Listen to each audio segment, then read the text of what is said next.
enu nyam nka awurade anopa so awurade ama yenkwa enti ye nyina ye da so etiase etiefo ne ahwefo a mohwe me e wo Virgin TV na mutie me e wo Virgin Online FM. Last week ye di jumadi a ye ware ensensem awurade nam ye papa Reverend Hiford Aboagye so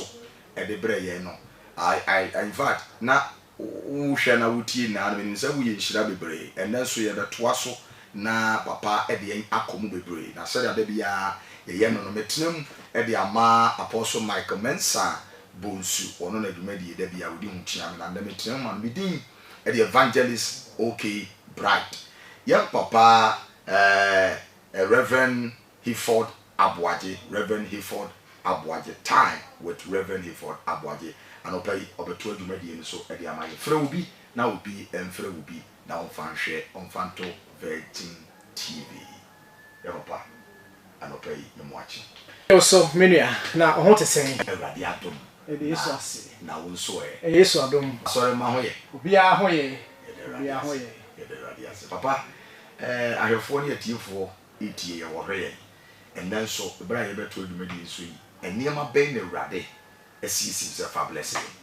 medase menua Evangelist Bright awurade shira awurade kama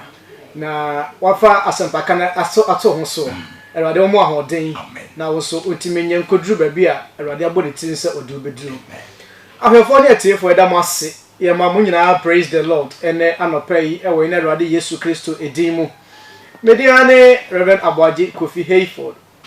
United Pentecostal Church International achima across so ana medi medwuma across for ye chia mo nyina awurade Yesu Kristo edin mu ena efie nso awurade ayadom e de yankwa cheyen e sign de ahia biem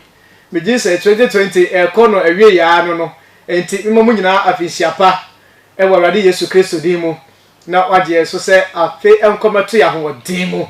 na awurade adom next year by now na enema yeye asene eye this year 2020 year de ensemble abeto amianom eso no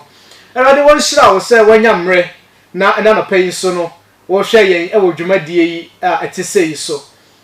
ya na me kire mani so kire mo esan se ahomache program ya na ne hwe ya so we free hall na bedroom na ba betena hall na obetie preaching pa de take discipline and okra say den but minimisi bibinti na wasori betena afidi achi na no pay me ma me ne papa ejaredu ene ma midra na no yese mo hwe mo friends ama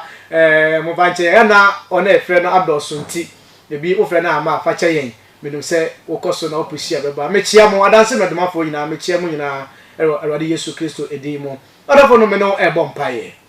Yesu otia se da wase ene so obuye kwan ama yen wa ma 2020 esan ye ho akwa na ye ma wa mo wodi ankwa che ya no pai ye mpai bo ne se boa ye ne koso hwe so emudie ma ye ho ma asem ye firi musuo ne esan ha ne amane nyina mu ma wasam emeye senti a osoma aye na ehyirawoma ewo Yesu Kristo din mu amen anapai mamentia in fact me nyonko sofo ba ko bogoso sofo Pastor Ransford one wayere mama Celestine awurade nhiramo na moso moguso amohwe program ndane danyi na awurade ma ensimu yi da anapai metua eye nia na otwe miensa a etwamuko menon ehya ase ene ye the 4th week menon treat eye same topic na me catch us a series enti yakono kakra na ebia na se yantimi anto aso biemu a ye de besi ha se obama ye kwan se ye nto aso so a maka catch us ye hia omo a beboa ye fa usika ebeboa ye odofo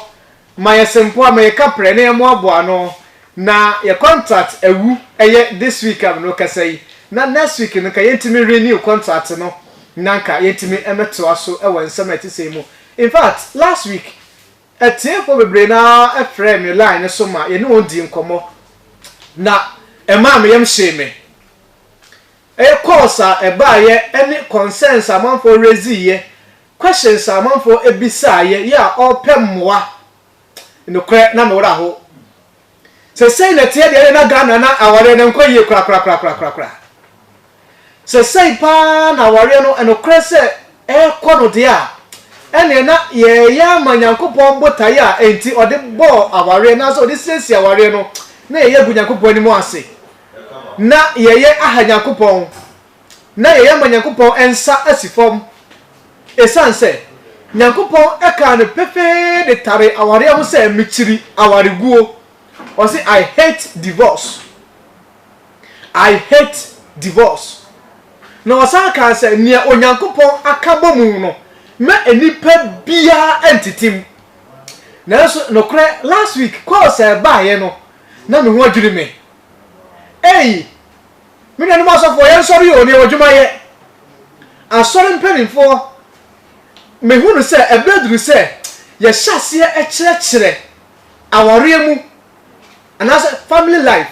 bebre essence ye beka sakra wadwene ye beka so obedi yie ye beka so beko bruchire ye beka so niema be yie e was those messages no ye hyase limit no ye hyase ete so kakra na ye hyase kire ema asafo ma no ete ase aware mu me no misro now no last week and I don't know ya mana because we have concerns among for raising problems among for ekomu ebi a prayer preserve ebi e dey free border tamale sister wa ko ofrefri takrade na sade e woka ohawa okuru de no enemu rade wo hu ye mobo me no ma so for ebrodu say ye tin commission so akwankyere ne yente so na yenhyase enkyekere members no aware ankasa sabe ye ne oba ne be matena demo sabe ye ne okunu ene eyire etena demo sabe ye ne ekunu eyire ene emma etena demo ema ne yie ebize hu na me hunu se ebi no nya ready ana owura aware enum na ebi no nya ready se obewo enti awo ne ba mu no ama won subaya sesa na ebi no nya ready se wonyenom ebe nyinsan awo ama won enti bra ma no fa nyinsan ko si se wode wo ye no be ma no ne subaya sesa brother yanka nkyere wo ho ye ntufo ene mekasa ama ma no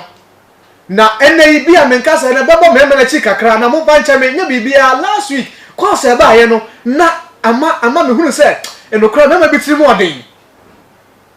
emema binum etimo odin nyese wonya kristofo de ekumi kura no o frebe no onyina akọ nsori ya owaso bi ya sori mpanimfo ya ekwan amde wo medenum epaso no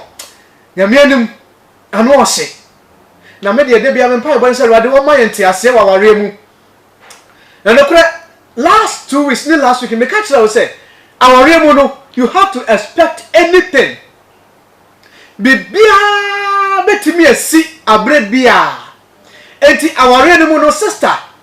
she bibia kwan because anything can happen at any time to anybody at anywhere. That is what you have to understand it. So one thing you know ase a mesrew na wonyini so be wura aware mu enkwa ha obi ba brother sister so one ni antum se bibia betimi asi aware no mu de a mesrew enkwa ha obi ba tenase na so ba chompena na Yesu ba waka ho asema kire no na emumu no sa wonya eba otimpo se mekwaware na wonya ete sika koye oba ho ade a na wonya ete ase ma be ma ye ho ade na altar no so wotimi ka I do any I will no de a be ba sa woti ase se bibia betimi asi na wo sa woti bibia anso ase madam sofo ba ko na me ne wo yeji o ye Pentecost sofo Reverend Amponsem was said there is no perfect marriage on this earth. So from point 7 tell me I'm a chia Pentecost for tell you I'm a chia mo. Was said there is no perfect marriage on this earth. Yes, why? Because we are human. Yeah, nipa na say hey nipa na de ya di bia ni wa aye perfect da onyankopon ko na oye perfect. Hey nipa no ye be from so. Osofo maame e bia yan ka no kore nkyere mo. Me ba na me ne studios boys ne din komo na me ne evangelist bright din komo me nya no tie ye ya so bi catch us on na yire enya kasakasa wa remu da na bia no kre na wonka ye nyina no ebi sisi ntoma mu but we are so matured we understand those things ye boyetrim se sa ne ma no ewo ho ye boyetrim se sa ne ma no eye ya ebesi but esia sɛnea esikita those conflicts no ɛnna ma ɛkyerɛ sɛ wanyi ansa na wura ware mu anaa wanyini ansa na wura ware mu ne papa agya redu ɔne maame dura awurade nhyɛ mo ate hɛ papa wei ne maame wei ɔmo aware ɛkɔ 50 years ɛnso yɛ ni ɔmo asɛm da meka kyerɛ bi a ɔmo ngo yɛn na bi si di a ɔmo ngo yɛn besi nnɛ yɛn tena ase ni ɔmo asɛm da ɔmo nyina na so te ase awurade ahyira wɔn ɔmo nte ase ɔmo nimdeɛ wɔamɔ ɔmo nkwatenten ɔmo nyina bɔ nkɔkora de mmerewa nanso ɔmo te ase wɔ dɔm no akɔda sɛ ɔmo te ase ɔmo te hɔ di nkɔmɔ a aso bi ne ne nyɔnko ɛma sɛ nhyira no ebi awura ne mɛ nyinaa enti ɔba me sɛ me ne me yere te hɔ yɛdi mpipira agorɔ yɛbu mfumpa yɛdi nkɔmɔ yɛdidi bom yɛdware bom tie ɛnyɛ sɛ bibia yɛ alright o but we are so mature we understand those things sɛ nipa mmienu hyia deɛ yɛyɛ amente wase deɛ bɛba but yɛma ɛno no ɛnhyɛ yɛ so yɛma ɛno no ɛmfa ntetemu ma yɛ mu yɛma ɛno no ɛmfa bufuo ɛnhyɛ so meyɛmfa bufuo nkɔda anadwo no but ɛyɛ no msuro ɛma me nuanom ketesia no mmerante a ɛnɛ wɔwura wareɛ mu wɔne so ade hunu no ɛyɛ tiade a so short sighted ɛnneɛma a wɔpɛ no dɔɔso no doodo wɔ wareɛ mu nneɛma wɔhwɛ kwan dɔɔso no doodo wɔ wareɛ mu menamfo no nyinaa yɛ ware enti me nso manwɔde bɛyɛ sɛ me nkwa na aka me ɛma yɛ nom sii so asɔre no nyinaa yɛ ware sɛ me nkwa na aka me nti me nso manware a na ɔhyɛ ne ho akɔware na ɛbrɛ bɛba ne saa nso no san sɛ wankasa wo mu ogutirim na wosi wadwene pi na wura mu no betiri do how bebree aba ɛwɔ abrabom ɛnɛ me no ka asɛm foforɔ na ɛyɛ the same topic no a sɛ marriage is it a blessing or a burden last week deɛ no me gye sɛ ɛka baako a mantumi amfa ma wo na meka sɛ fa bɔne kyɛ wode bɔne kyɛ a na mfa hwe nkyɛ sɛ de mpanimfoɔ ka no na no meka kyerɛ wo yɛ colonial masters sɛ kɔyɛ mde Ghanafoɔ ɛdɛ ɛfa so kyekye mmerante nketesia kɔyɛ nkoa ɛkɔtontɔn bie ɛrepu bie ɛkumu bi just like that ɛne yɛde broni mfo nso akyɛ no ɛne Ghana nnwuma kɛseɛ bebree hɔ akɔsi broni na da no hɔ yɛ oil a yɛtuo yɛgya ma akɔsi broni Ghana percentage ketewa bi ne wɔm na akɔsi broni ɛtu di ɛde sika no siesie ne man yɛn Ghana yɛyɛ dwuma no aborɔfo abɛgye ɛne ɛdɛn na ɔmo ɛtu ɛdi esika kɔ ɔbɔ ase man se kɔhwɛ akɔdi aborɔfo nsɛm yɛ dwuma hodo bebree na akɔdi aborɔfo nsɛm dwuma hodo bebree hɔ aborɔfo ɛne hwɛ so ma yɛn adentia yɛde broni amfo nso akyɛ no na yɛde broni ti asomdwie mu na waa wɔyere yɛ a wɔne ne te na ɔbaa no ayɛ mfomsoɔ wɔsi wɔn mfa nkyɛn aduane a ɔno ayɛ wɔ ani bɛrima wayɛ de kokoɔ kɛtɛɛ ɔbaa yi brɛ no wɔsi pa ɔkyerɛ nyinaa wɔyi wɔ ni koraa wɔntie wakɔda brɛ a wɔani aduane no brother fakyɛ wate sister fakyɛ bɛrima no yɛ wo dɛn ɔfa wɔkyi ɔboro ɔbɔ ɔtiri mɔden fa ne nyinaa gu wɔkyi na gyae ma ne nka ɛfiri sɛ wo ho kafoɔ ɛno no ɛduru mmerɛ bi a ɔdɔ no ɛso timete ɛyɛ nokorɛ but sɛ ɔdɔ no te a ma respect ɛnyɛ adwuma ma wɔbu ɔnyɛ adwuma wate brother bu ɔbaa no sister bu bɛrima no fa ne die ma no ɛberɛ a ɔdɔ no kɔfɔ no fa ne die ma no sɛ wobu no na sɛ wodi ne ni a wonyɛ ne bɔne biara firi sɛ wobɛhu no sɛ ɔyɛ me better half mamenka asɛm wei communication nkɔmmɔbɔ nkitahodie me nuanom tie awareɛ nea bebree na hwɛ ne mu kɔ ware ɛyɛ sex ɛna mpamu agorodie na aha ɛyɛ fidie so menim sɛ ade akye yɛ na nkora bebree ɛhwɛ me etie me nti me nkɔ details sɛ wopɛ details a wofrɛ me line a nkɔmmɔ ohia bia no me no bɛdi ɛfiri mpa so ekosi adwaye me no bedi nkomo communication when mamenka nkomo a yebɔ yɛde ya no ɛkasa yɛne nipa yɛne ehokafo ɛtena se di nkomo ɛyɛ one area ɛboa ɛma ware no so meka sex dey how many hours na yɛde sex menka hours mpo how many minutes na yɛde sex yɛde goro wɔ mpamu wacha yɛma 1 hour wɔn hokafo munyi wani wɔ mpamu wacha yɛ 1 hour day no how many hours 24 hours enti mo de 1 hour je mo ni won pamu ade aka no mo de beye dey me bisa brother wo je leave wono we ni na atifie sister wo je leave wono we ni na wo fie e wo de ever say nkra ko school e fie wa ye din mo be sex how many hours Yama 2 hours, o don pa yama 4 hours. Mo fa yimo ni wo mpam nko a. Mo wi a aka de. Aka se be ya mo betena ase. Ama 24 hours me aso. Me bo ana. E de no meye. Communication. Mo babo nkomo. Mo ba dwenje mo ho. E me ma no muntie. Be ma bu wo ho an yimi suro no a kosese wontimi ni nkomo. Be ma no ofirifie ekobonti ana oba no nani age na ogohu mekoko se jata no ko sebo no ko monster no opia abonten afei na oba no ne ho ato no na enkwara no ho ato won me nua be ma wotie me Kristo ni abrante kraboni abrante tie me na te ase se ewiase we se no aware mu no se nkomobo animu a ema aware no enso asam no se aware wo yi no eye nhira ana ayade so a be ma waka woni masikusu ade echi yina wo mu na kusu wo se wo ye introvert enti wo no ompe kasa wo se wo ye introvert enti wo no wo ye obi a ompe sere de bia no woni kusu awu so ba no ntimi ni woni nkomo brother se wan kasa wo yire esuro wo a ene na wo no betena sei se wan kasa wo yire ntimi nka woni mu asem a ene na efie ho no mo bedi nkomo sei na yeye se bibi ha oba no obe den no timi ni wache meka tira wo be se Awurade nsel ma me ne papa wabana so mo te ho di nkomo a aso obi ni ne nyonko omo nsa warefo mpo enkomobo ama mema bebre na wori asai ama nipa no mema ni bebre na adwuma abowon enkomobo ya enkoso ewo efie ho nti ama mema no dodo na ema asai ama dodo na ema aginsem ama dodo no adi asai a wo mo anya okachira for sanse na yire na nkobe tretre no na yire na nkobe kachira no na yire na nkobe tu defo na nso oba no ntimi ni nkomo oba no ntimi nkasa nkyere be ma no ya na enwanwa Africa Ghana hankwa na ewo asabi se we de eye maadwene no we de maadwene maadwene mo we de maadwene ye wo maadwene wo ho brother wan tie wo yire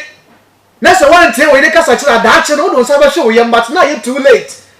na wo je wo ba bia na enye ba bia obekọ akopie no wo yi wo anu a enye yie enti mpese me ka kire se oni abrante oni akete se ha bia ye na ehi kura ne se ebrante ni bi wo a o pia wankasa o na so okọ adwuma mu a teacher for ma ya na o mo ho no mo tsade no ono mu di nkomo sere obo wo no mo bo no o mu di mpipra bro kama o mu timi atena se ekasa eche wo ha bebre oba pia na wakra ni mosiso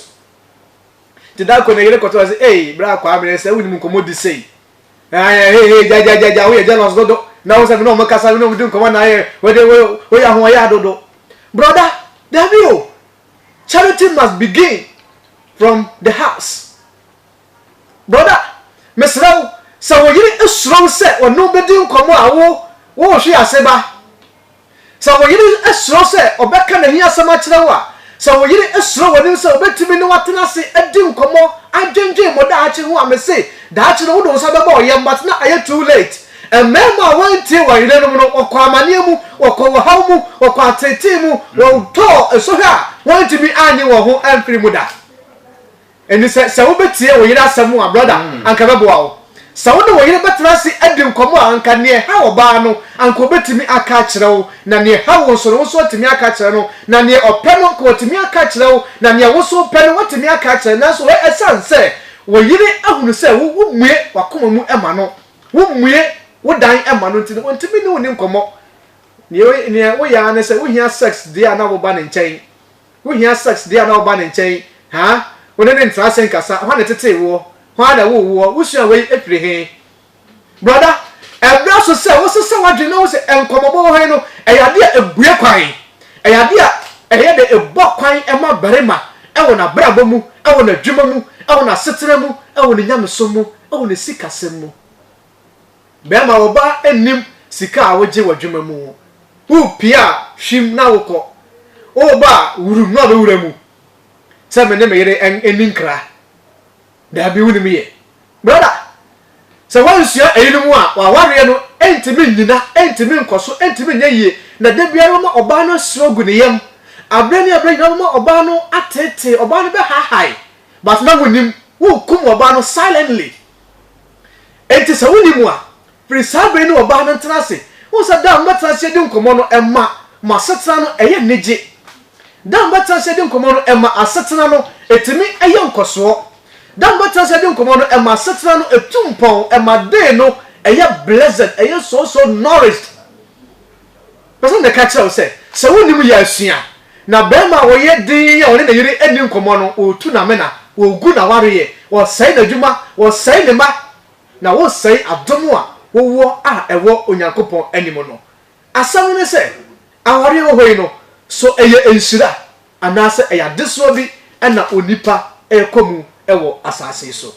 beda wase ye beto aso. Wow Virgin FM online my fool. We are sure say Wolf you Susanna you have a powerful teaching like this. It helps you groom your marriage. Na aware ntumi tintimu a enije sonko etumi efirimu eba. We want you to enjoy your marriage. Intina de be erade nam ye papa so e de aware mu nsemu a e de sei ebro. Papa ya me shira. Na nsem bisam ye no bi e na mpese mi bisa papa. Okay. Ohe aware mu ayewo kofu bia from in-laws.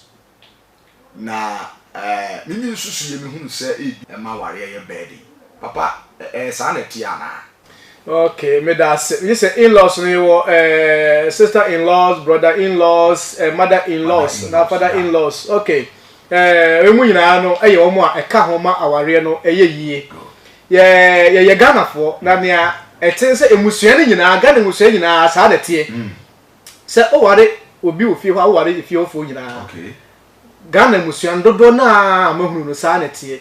Enti se wo ye wadwene se wo ye bema ana wo oba na se wo kofie num na wanye open ama wonse wonom ana se wonkumafo ana wukunu nuanom a wo ha ho utu amena efiri se bibi esi ofi ho a omre the immediate people a obetimi akọ wonchen akoka asama kire won no se yeji aware a mesa aware bebre so na de se yeji aware a ebisa se hwan na wata aware na chi okay hwan na wode oba ne ma aware ana se hwan na ejina aware ni mu enti be ma wo de eba na oba so de ndi aba ye de wo ejina ho kosi se koba se bibi ba na wani nyi ho a okọ wonchen na odi asama kotu wo anim na se wa hunu etena wo ne ensofo na nkumafo no betena wo no utu amena waware no wonya ne gie da waware na se because be ma no nko a no wotimi ne be ma no nko a entena aware na se ema enye yi wo behia be ma no ne hunipa na wo no mo atena aware na se be koba se bibi nko yi a wo no matena se koba se bi a asew ba anasa asew be ma na kuma bi tete wo a okay ye wakwaya ye paso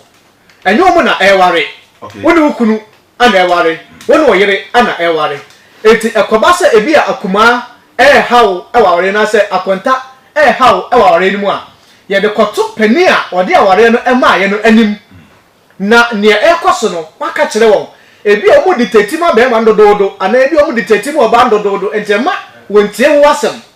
enti ba se omo ejina aware ni mu no wotin de koto manim susu ho kire won se bibi nkoyie tete me enti momo ame fasam no koto manim wa ma nyina enkoma ho wo sa wa kasa wo bekwa ma ho be yahi emma emwa ma woni nka ware na se enti wo de koto manim omo abedili with the issue accordingly tend to be like ayana wo pese wata bema no echi it as I'm talking to you our any sinsen ho ama is a big problem tina na me bisa se e ba nsa na den na nipa ne ye den onye ba de very important say wachi mu